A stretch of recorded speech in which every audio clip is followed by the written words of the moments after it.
Hi guys, welcome back to your next video installment of business statistics. This is going to be module 3.1 video covering basic probability.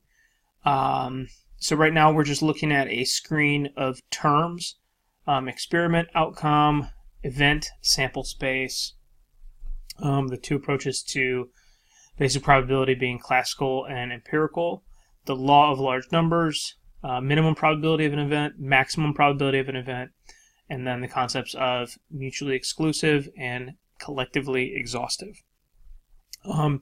So again, these videos are meant to be a supplement to the Learn Smart Achieves that you have within the Connect software, also a supplement to the PowerPoint slides that I put out. So that when I say supplement, I also mean like additive to those as well, because hopefully with these worksheets, you're going to get to see me, work through some problems, and it's going to give you a better idea of what I expect, like kind of come test time, okay, and kind of the different ways that I solve the problems, just in case there's any question about that. Okay, so those are some of the types of things that you guys should be able to glean. So I guess now in 3.1 basic probability, we're just doing some definitions. So I'm just going to talk through them, and I'm going to pull some definitions in from the slides. Okay, so if you want to follow along by writing in what these definitions are, you can go ahead and do that yourself as well. But in this video, know that there's not going to actually be there's not going to actually be any problem solving. Okay. There will be one example in regards to what a experiment, outcome, event, sample space is, and then we'll talk about the concepts of mutually exclusive and collectively exhaustive.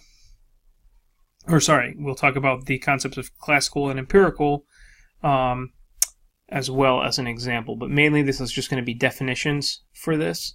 So without any further ado, let's pull some definitions in, okay? So the first thing that we want to define is experiment. So what is an experiment?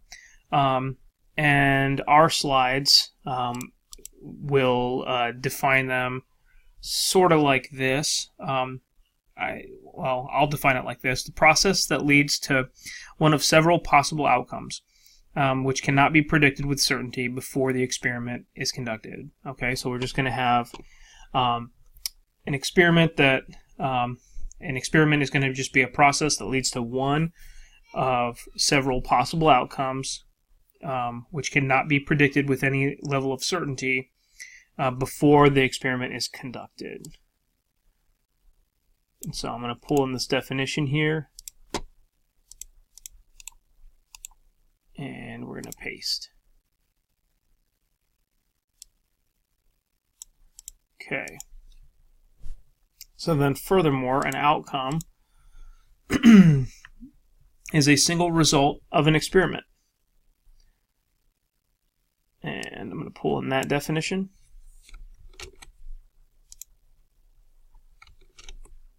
Okay. And then an event is a set of one or more possible outcomes given an experiment. So right now my definitions are all pretty much in exact agreement with what the slides have. And then the last one in this sort of like set of things that we're learning is sample space. And that is a set of all possible outcomes of the experiment.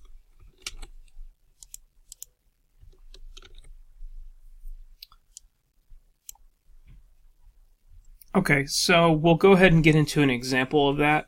I'm just going to use the same example that they used in the PowerPoint slides, because this is actually the example that I worked through when I was working on this in class. This was the example of rolling a dice. So let's see if my drawing skills aren't too bad with this little stylus thing. So there we go. Not too bad. You can tell that that's a die, as they say. Okay, all right. We'll just leave it like that.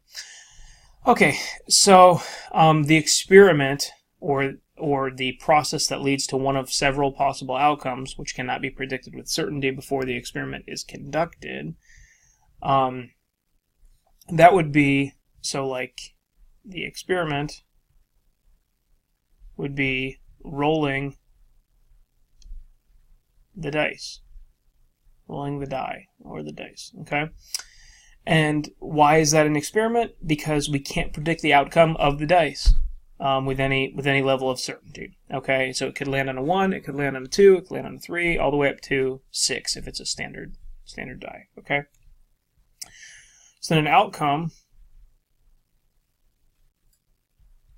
could be a 1, could be a 4, could be a 6, could be any of the numbers that could show up on the dice. Okay. And then an event would be a set of those outcomes. So an example of that would be like rolling an even. So that would be a 2, a 4, a 6. So rolling an even would be an event. So you'd ask, what's the probability of the event rolling an even? So then this would be, 2, 4, 6, that's an event. Okay, and then finally, sample space, I'll just put SS for short. It's the set of all possible outcomes of an experiment. So the outcomes being the singular results, not events, but the outcomes. So then this, we'll just say, is equal to the set of all possible outcomes, which is this, in this regard, right? 1, 2, 3, 4, 5, 6. Those are all the possible outcomes that could occur. So that's that. That's the basic premise of an experiment. Okay, so the experiment is the rolling of the dice. The outcome is whatever happens, whatever you land on when you roll it. An event is any specific set of those outcomes. And then the sample space is just all the possible outcomes. Okay, that's that. Okay, so we'll move on to the next terms. The next terms that we have are the two approaches to probability. And the classical approach, this is if we know the favorable number of outcomes, and then we can also assume that each one of those outcomes is equally likely. Okay, so let me pull this over.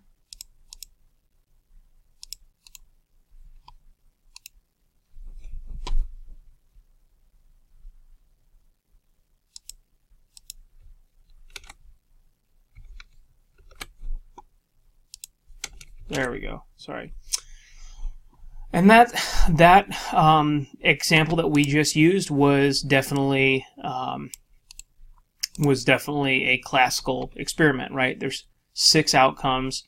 All of them appear to be equally likely, and we don't know what's going to happen prior to rolling it. Okay, so that is a classical approach. Now, the empirical approach is if either of the above facts are not known. Okay, so meaning, do we not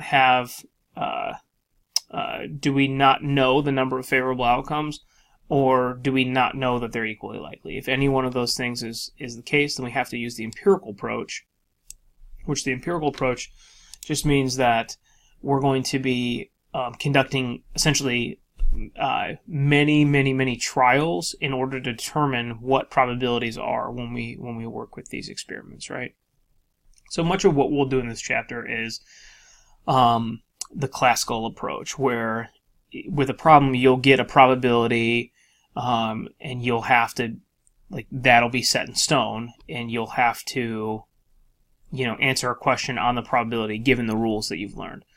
Much of what happens in the real world, because it's more interesting, and because it's and when I say interesting, I mean with the classical approach, it's the calculations are very straightforward, and kind of once you have the answers, you have the answers. With the empirical approach, there's all sorts of examples in the real world where, you don't know the probabilities, you don't know the data, and so you have to conduct experiments, you have to conduct surveys, you gotta poll people, you gotta take censuses, So the empirical approach is a little bit more interesting. And I think the reason that we don't get to it in this chapter so much is because we kind of spend the rest of the book doing empirical type things, right? We're going to do hypothesis testing. You guys are going to do a big team case project that's going to kind of model, a little bit of the empirical approach. So this, classical probability and the classical approach, it fits really well with what we're doing in this chapter. And then the empirical approach, like that sort of idea, is going to be a lot of what we cover just later on in the course, okay?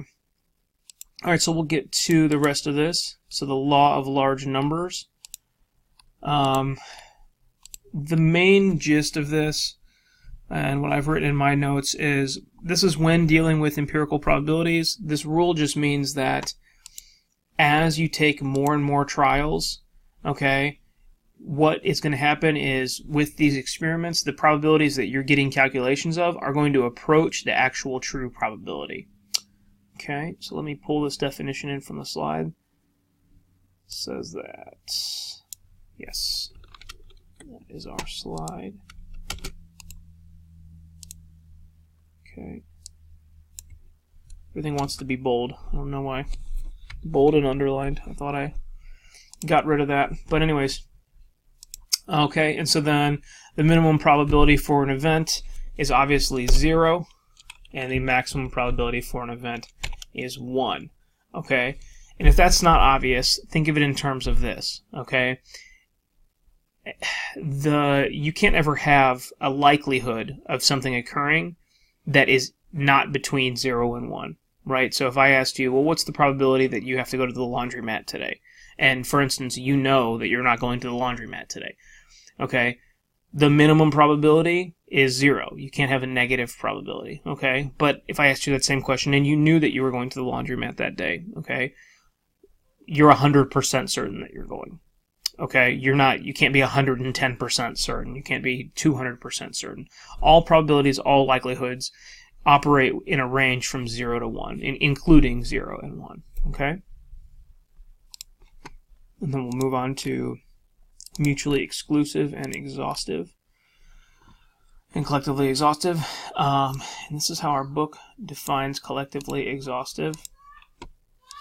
Uh-oh, sorry if you guys hear my kids in the background screaming. My 2.5-year-old just decided he wanted to throw a little mini fit.